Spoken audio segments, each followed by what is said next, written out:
మనం గుడికి వెళ్ళాం ఫ్రెండ్స్. ఆ గుడిలోంచి నడుచుకుంటూ దేవుని దండం పెట్టుకున్నాం. అప్పుడు ఒక ఆకారం బయట కనిపించింది.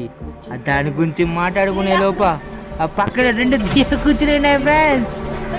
అప్పుడు అక్కడ ఏదో సౌండ్ వచ్చిందని మా ఓడు నేను వెళ్ళాం. అక్కడ ఏం జరిగిందంటే ఒకడు బయటకు కూర్చుని అలా తిరుగుతున్నప్పుడు అది చేయట్టుకుంటాడు. తర్వాత వాళ్ళిద్దరిని కాపాడి అక్కడే పడిపోయి నేను తపస్సు చేశాను. ఆ తపస్సు నుంచి లేచి కష్టపడి ఆ రూమ్లో ఏముందని కనిపెట్టడానికి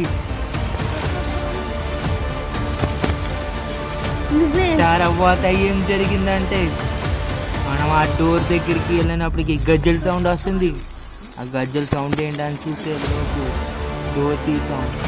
స్లోగా తీసి స్లోగా లోపలికి వెళ్ళాం.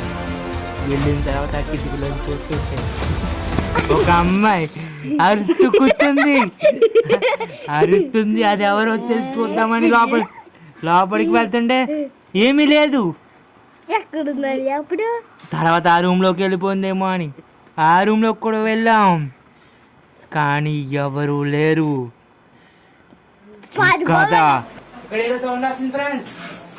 పక్కన ఎవరు పరిగెట్టుకు వస్తున్నారు.